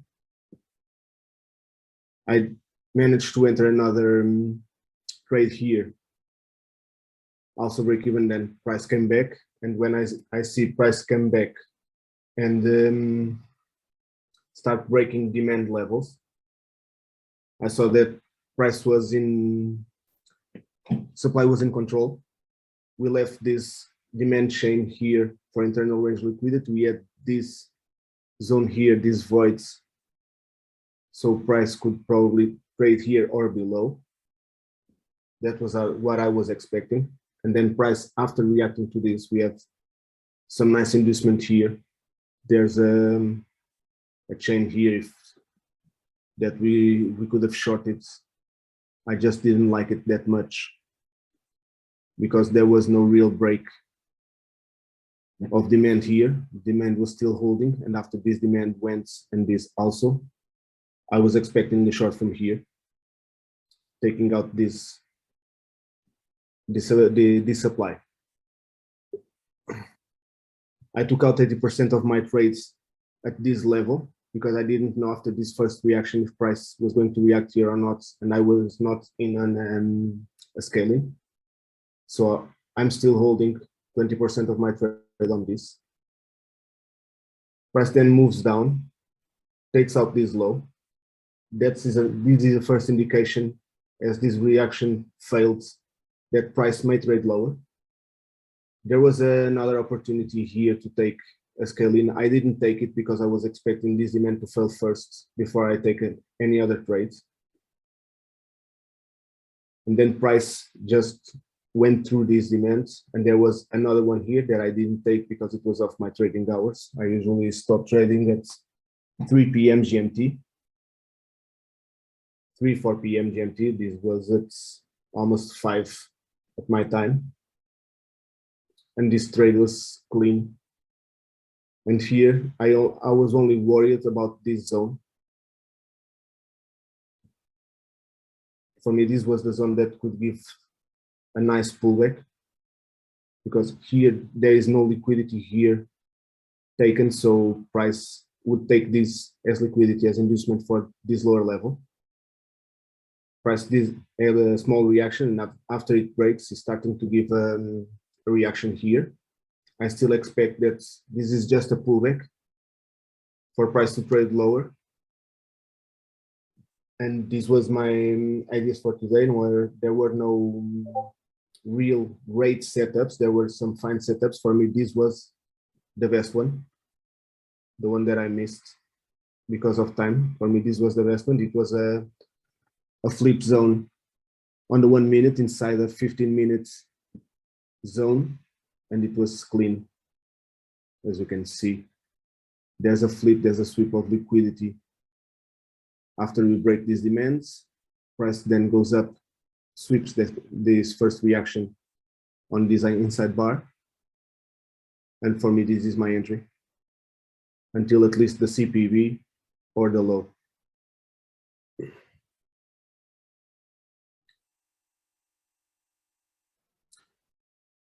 Any question?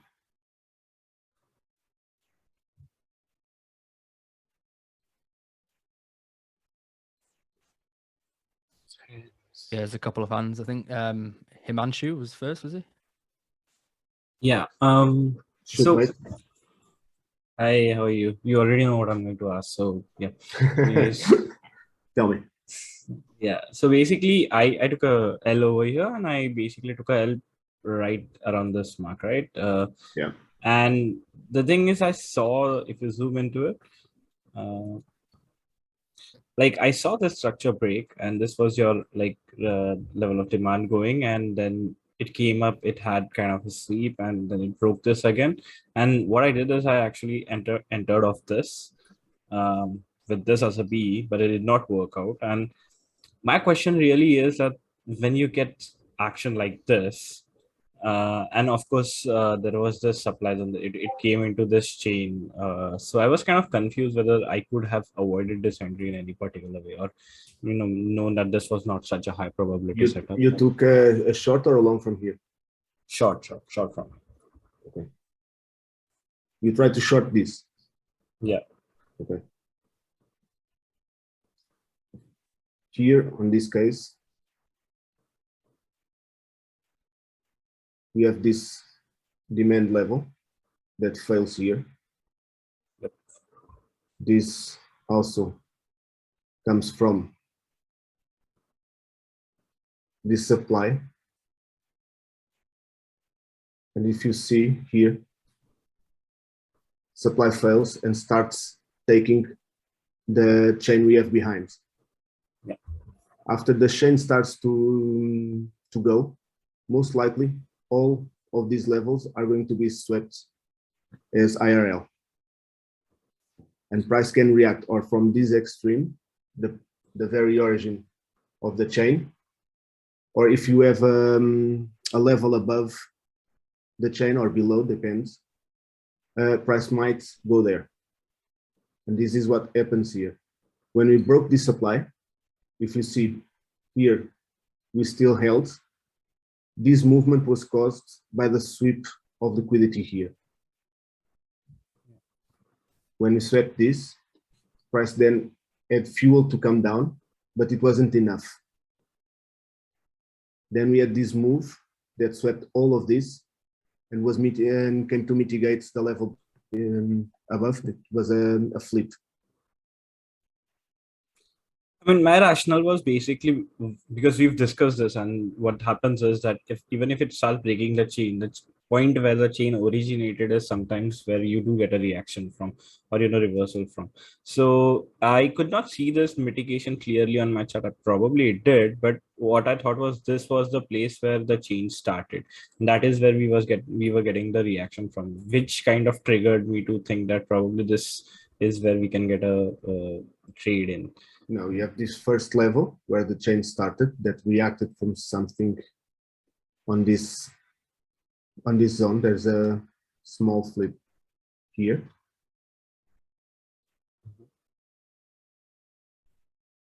Price then started to react here. First touch, the second touch. Usually price gives the real movement on the third touch. You have another level here. I will draw the old chain as I see it.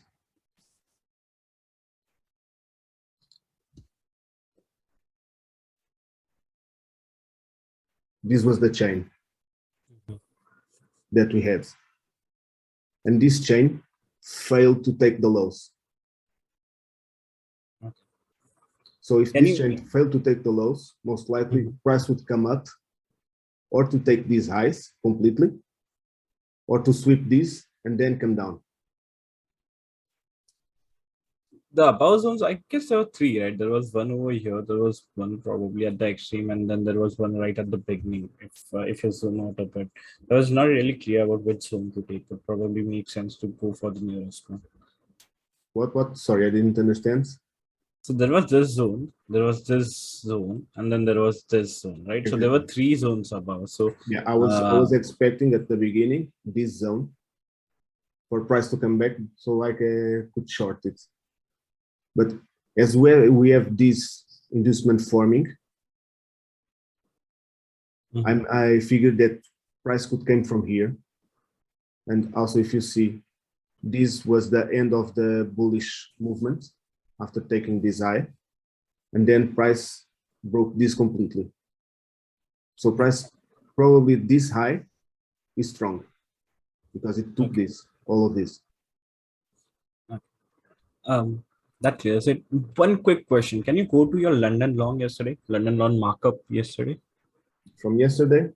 Yeah, yesterday London long markup. Okay, just a minute.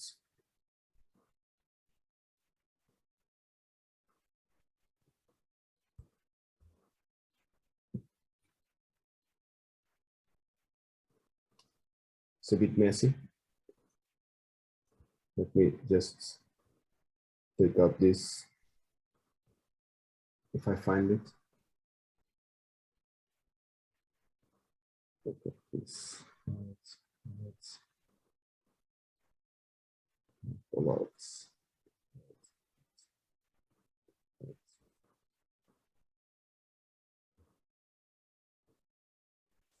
Let's see one. Okay. Tell me. 1 minute for the marker for the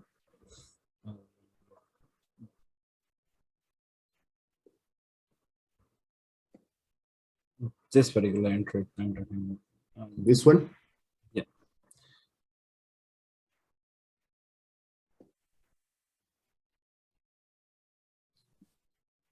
This Okay, here. so yeah, so basically, what I did see the markup, and so what I would do is, since we get a pullback, it takes out the liquidity. I would wait for this high to go and then put an entry over here. Yeah. But in this particular case, it came up and then you immediately put an entry right over here, and I could not really figure out why did you put an entry over here, since this did not go. Okay. This I did it mostly because of this movement, this impulsive movement, which I figured it was a lot of intention of price going higher. Then we sweep this low, mitigating this level that was the flip. So I was happy to take a trade from here, from this level. Also, if you see, we can see there's a small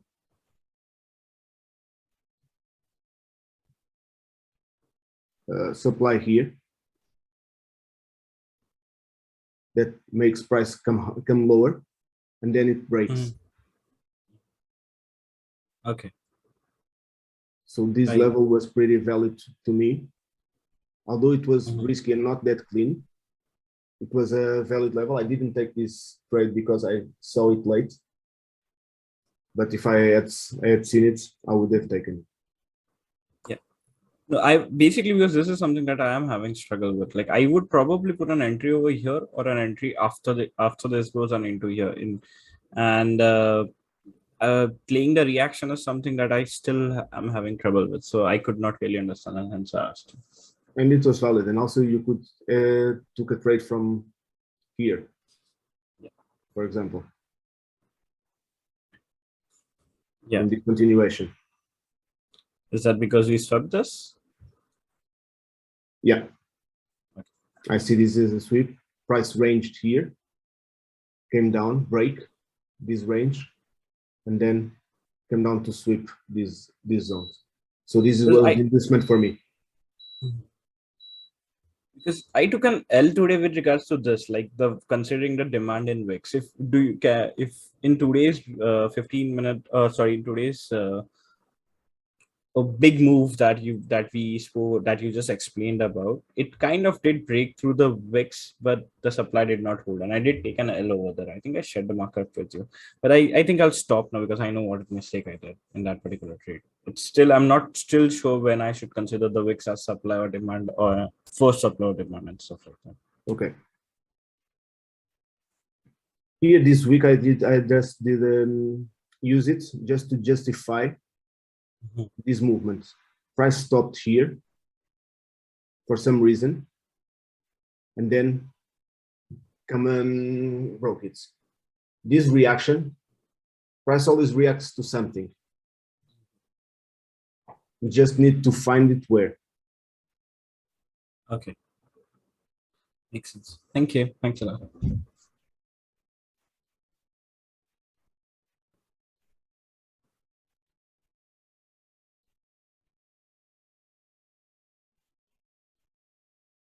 Anyone else? Yeah, yes.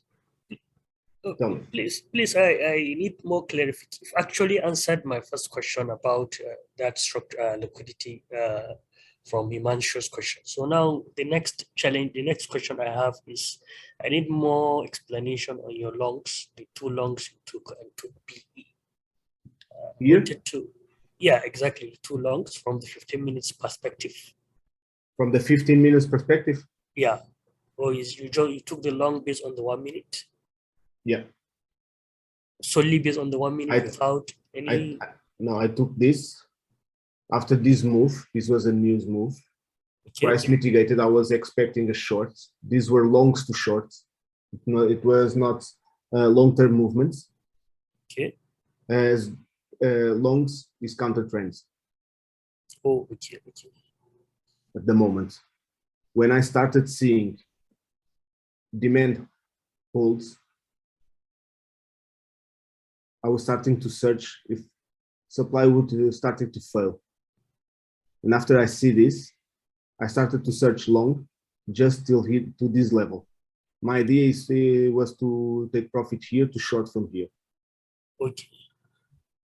But do you consider a sweep of liquidity on your flip or sorry, let me just we have a flip here that breaks structure to the upside, right? Okay. Price come back, respects this level, fails to break, creates liquidity to the upside and breaks low, mitigating this level and sweeping these equal lows. After this mitigation, we have a reaction to this demand. This is to this supply. This is a valid supply as we broke the lows. And after this reaction, we broke and take out this liquidity above. So I was expecting price to react here and go long at least to this level. Okay.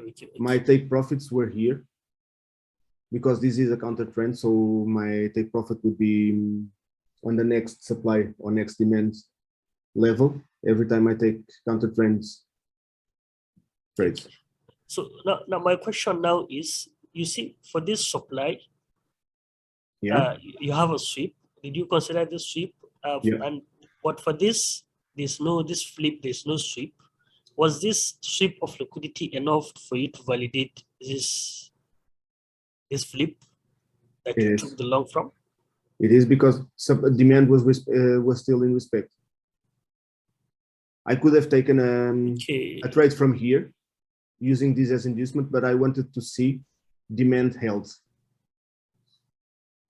Okay, because I saw that supply was starting to fail, but I wanted to see some demand holding. Okay. This was my first level of respect. Then I tried to take the second entry and the third entry. I took this one because I was already break even on this. Okay, I see. Because sorry, let me just, because from the 15 minutes, you see, we've taken out this. Sorry. From the 15, we've taken out this demand as you marked. We've also like kind of taken out this. So that flip, this flip, I would have it failed, but then again, we have another break of demand as you marked here. So weren't you looking to short from here on the 1 minute? Here? No, from the 1 minute, you see we've taken out this week, this 15 minutes as you marked it. If you can go back to the 1 minute, please. Can you go back to 1 minute?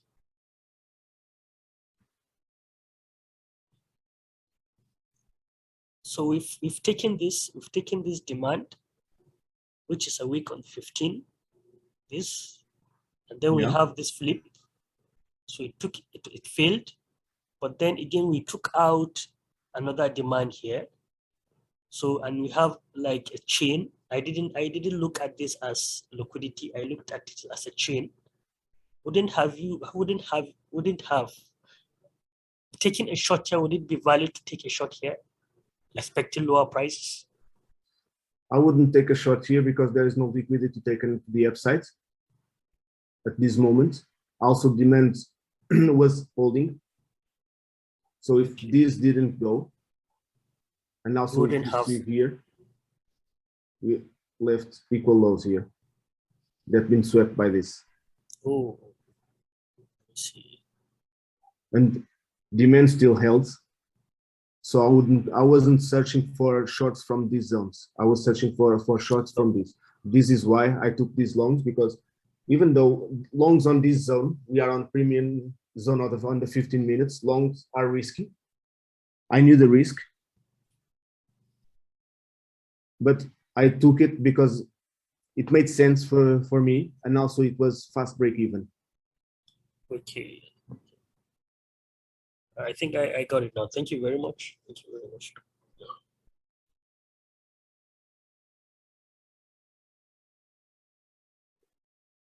Anyone else? Yeah, I can't see any hands up, I think. Well, actually, Castlemane. Oh, okay. Hey, Miguel. Mate, how are you? Doing well, doing well. Again, thank you so much for sharing your knowledge and wisdom with us, man. It's amazing. Thank you, brother.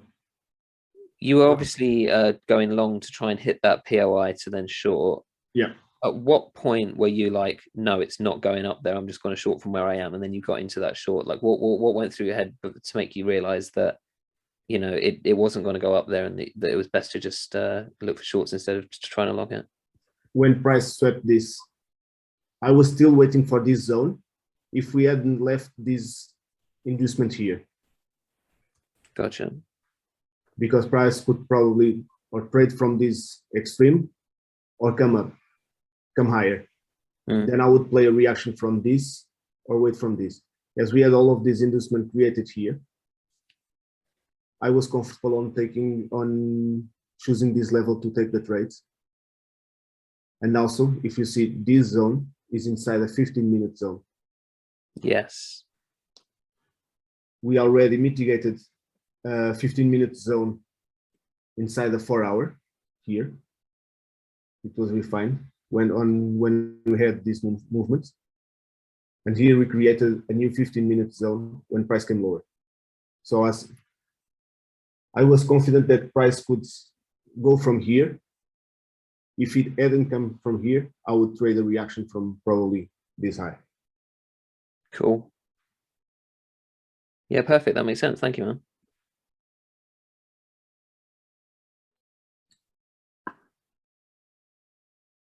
Yeah, I think it's just ammo left for the questions.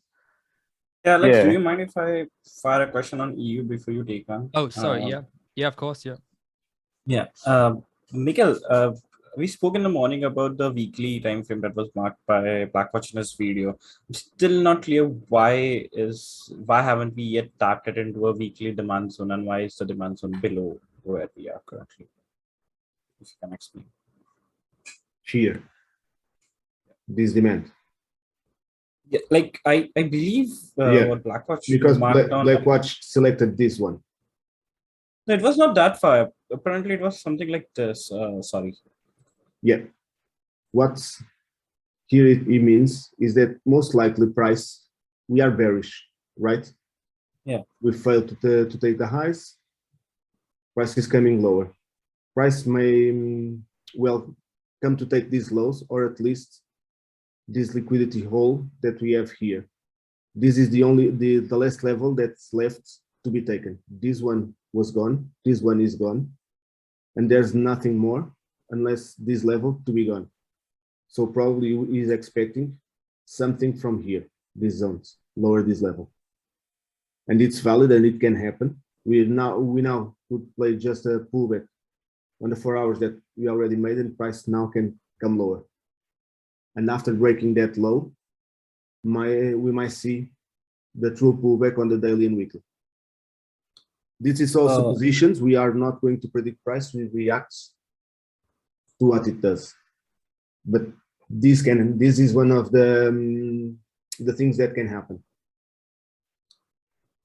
The reason I asked is because if I consider this weekly zone, then I can probably expect a reversal like this, probably. Yeah, you can. But if I know the zone, so is this one, or there's a zone below, then probably I might be a bit cautious and predict it after it takes the liquidity, external liquidity. So even from this zone, price can come here. I will not take a trade from here to here, because I would want first, before that, 15 minutes will become bullish and 4 hours will become bullish. After that, yeah, we may think that price can come here or even higher. Okay, yeah, makes sense. Thank you. Thanks. Okay, we're gonna do one more question for Ammo, and then we're gonna wrap it up, guys. Yeah, what's up, Alex? Yeah, I know it's late for you. My bad, bro. No, it's all good. So I actually wanted to go over some price action that I was practicing or studying on a simulator based on your concepts, and I just like needed your guidance because I wanted to know, make sure like I was, marking it up right. Is that cool with you, or maybe it's Yeah. just Yeah, of course. Yeah. okay, bad, bro. Yeah, can I just share my screen there? Yeah. Yeah. Let me just stop sharing. All right, thanks, man. Appreciate you. Let's see. Okay. All right, let me go to.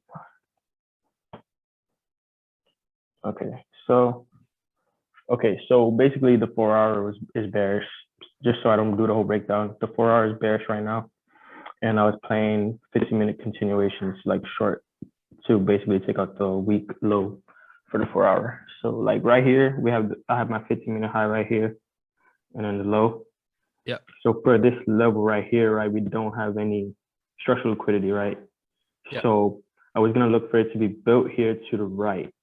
And let me just go ahead and break that down on the 1 minute so you can see what I was thinking. Okay, so since it is pro trend, like we changed character right here and we had a first level of respect, right? And I know you say like when you basically respect the level of like the chalk, right? You look for post mitigation inducement. Like would this be considered post mitigation inducement, or like I don't know if that you would consider that post mitigation inducement? So yeah, it would be valid to have if you were looking to play off that zone. Like if you wanted to play off this is perfectly valid.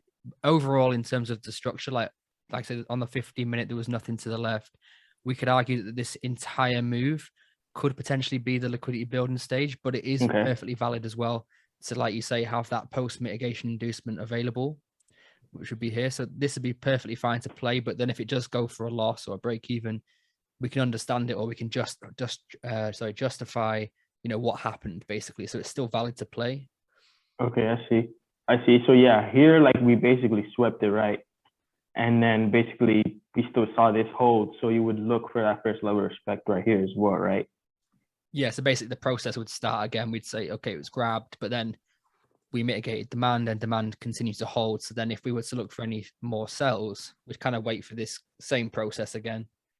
Okay, perfect. And then, so basically this is, leading up to the 15-minute high getting swept, right? Because we basically didn't, induce anything, or when we did, we kept trending. So like right here, we changed character, then we kept trending right here. So this is actually where I got confused, like as to where I would take an entry.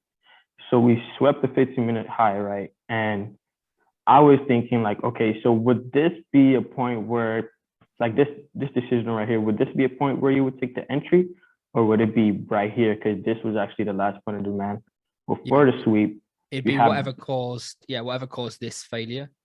Okay, so I see. It'd have to be the extreme. Oh, okay, I see. So you wouldn't be paying attention to this right here then? No, so right. this is basically happening after this. So this is the initial break, right? The very last point of demand. So unless this has been mitigated with this, then we can start looking at something lower. But unless it's moved away, significantly, then maybe we can follow the momentum. But in terms of this move out, we haven't really pushed away with any momentum yet. And we can still say this is the last point of demand. This is what caused the failure of the last point of demand. And so then anything below it can just be inducement. Okay, I see. Yeah, that's where I was kind of confused. I wasn't sure, like, if I would take it here, because even if you see here, right, like it broke, and then like let's say like in hindsight, that would probably entice me to take an entry here, but I feel like that would just require me testing it more and like building more confidence on that. Do you think so? Yeah, absolutely. I mean, as well as that, seeing like sideways consolidation like this, unless it's like clear kind of momentum, like we had a clear momentum pivot here. And so what causes that in the market, right? If we've got demand in control and then all of a sudden we see a pivot back the opposite way, there's going to be a lot of order stat within here to actually push price down with such a momentum against the 1 minute structural trend. And so this can be where we can consider to be orders resting within here. Whereas within here, this is just liquidity being built. There'll be liquidity above and there'll be liquidity below. We took the sell side liquidity here and we took the buy side liquidity here. So this is basically when we see a sideways consolidation like this, we can just consider it to be liquidity being built rather than intention in the market. Where does the intention come from? We'll see sharp pivots in price, and then we can factor in the supply and demand concepts of where did the break occur from? What caused the break? We'd say that this would be the area that caused this break, right? Yeah, I see that. I see that. Yeah. Do you have any like markups like based on, you know, like more entries on this? Would you say like your recent ones or like ones in the past or something like that? Yeah, I mean, I'd say probably all of them will have them. To be honest, from the Okay. past, I'd say at least 10 months, maybe a year. 10 months. Okay. Okay. I mean, I can try and find some more specific ones and send them you if you like, but I think Yeah, I really appreciate that, bro. Yeah, because I've been really like trying to go deep and study like this most of the days. So yeah, that would really help me a lot. yeah, of course, man.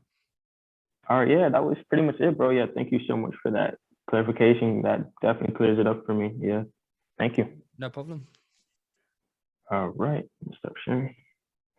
Okay, yeah, I think we're gonna call it there, guys. But thank you for attending. And I'm sorry about the break in the middle when we hung up on you, but I think most of you managed to rejoin afterwards. And in the recording, it'll all be pieced together, so the recording should be all together. Yeah, nice one. Cheers, guys. Take care, Yeah, man. thank you guys so much. you, guys. Thank you. Cheers. Guys. Bye. Bye Yep, bye. yep, Have a yep. wonderful evening. You too, Taffy. You too. Bye bye.